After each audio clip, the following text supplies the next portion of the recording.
Picture this, a city kicking butt despite having almost none of the stuff that usually makes a country strong. No farmland, no gold, no tough army.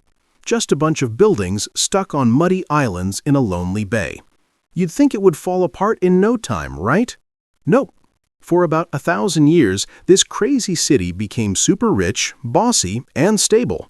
That's Venice for you. A republic made by business people, powered by boats, and kept alive by trading stuff from Asia to Europe. How did this weird water city go from tiny islands to running a giant business empire? How did people with nothing turn themselves into a gateway between worlds? Well, it all started with panic, not big plans. Back in the 400s, when the Roman Empire fell apart and barbarians were wrecking Italy, the locals, called the Veneti, freaked out. They ran to those empty islands to hide from the invaders, especially the Huns' horsemen. The area was awful, full of sticky mud, swamps, and shaky land. But it was safe. The first people there became good at fishing, making salt, and just scraping by on those little mud islands. But from that rough spot, something new came about. A city that lived on the sea, not the land. To build stuff that would last in that shaky ground, the Venetians came up with a clever trick. They hammered tons of pointy wooden sticks deep into the mud until they hit solid clay. These sticks made a strong base, like an hidden underground forest. Then they put thick wood platforms on top and built their houses, churches, and offices on that. So the city literally grew out of a fake foundation stuck in the mud. Living where canals were streets and boats were cars made them a water-loving society. Always dealing with tides and storms taught them to be tough, practical, and work together. Over time, the different island groups joined together into one city. And as they got bigger, they had a political puzzle to solve: how to stay united without becoming a dictatorship like they had run away from. Even though they were technically part of the Byzantine Empire, the Venetians pretty much ran themselves. They needed a leader who wouldn't become a king, so in the 700s, they invented the Doge, an elected president. The big families of the city chose him for life, but he was kept in check by rules and traditions. The real power was in the hands of the rich business people who were afraid a Doge might try to start his own royal family. Over the years, Venice built one of the most complicated systems of checks and balances ever. The Great Council, made up of people from all the important families, became the main group choosing almost everyone else in charge. The Doge, though respected, wasn't allowed to do much. He couldn't travel without permission, his mail was checked, and his family couldn't get important jobs while he was in office. The scariest part of the system was the Council of 10, a secret team in charge of keeping the city safe. They had spies everywhere and anonymous tip boxes called lions' mouths. This crazy system, built on not trusting anyone, created some crazy stability. While Europe was always fighting over who was in charge, Venice had centuries of peace, letting them focus on making money and building up their navy. In the old days, Venice was officially controlled by Byzantium, the Eastern Roman Empire, whose capital, Constantinople, was one of the richest cities around. This shaped Venice. Their art, politics, and business were heavily inspired by Byzantium. But things shifted when Venice started using its navy to get better business deals. In 1082, when Emperor Alexios I Komnenos needed help fighting off invaders, he gave Venice free trade rights through a special document.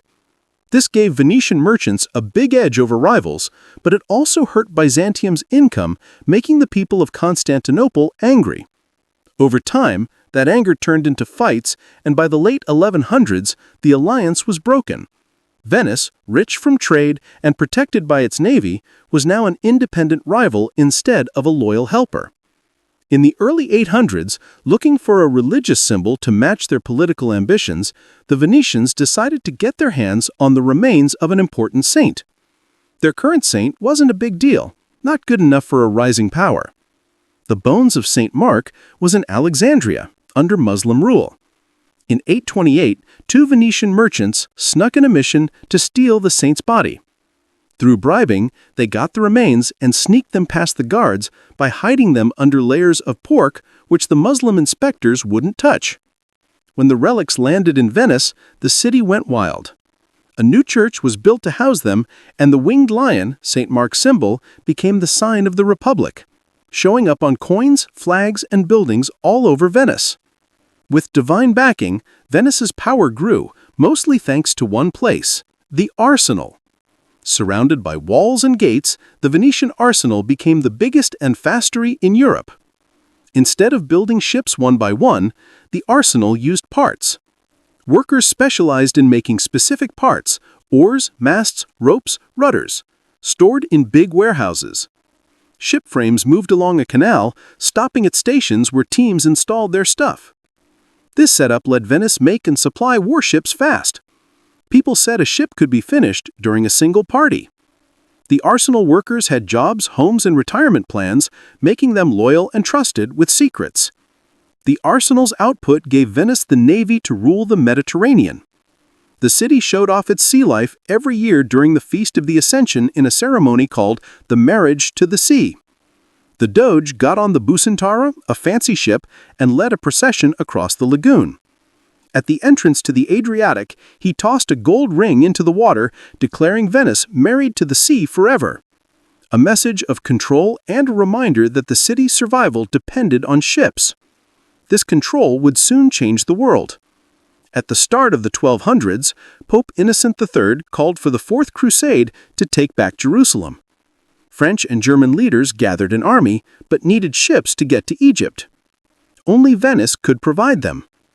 The Doge at the time, Enrico Dandolo, agreed to build a fleet for 33,000 men and 4,500 horses in return for 85,000 silver coins.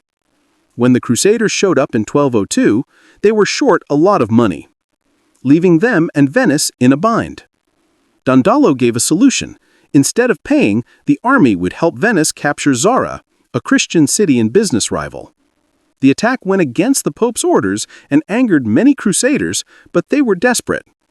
In 1203, Venice and the Crusader army went to Constantinople, set Alexios as co-emperor, and waited for their payment. When it didn't come, and a rebellion killed Alexios, the Crusaders decided to take what they was theirs for force. In April 1204, with ships provided by Venice, the walls were broken and the greatest Christian city in the world was looted for 3 days. Priceless items were taken. Venice got the famous bronze horses that stand in St. Mark's today. The empire was split up. French and German lords took kingdoms, Venice took the coastline, ports, islands, and strategic stuff to control sea trade. From these wins, they built the Stato da Mar, a network of fortresses, ports, and islands forming a business and military chain stretching from the lagoon to the Black Sea. Instead of big cities, Venice wanted control of the harbors, which ensured safe shipping and money flow. One merchant family stretched this even further. In 1271, a teenager named Marco Polo from Venice went with his father and uncle on a trading trip along the Silk Road.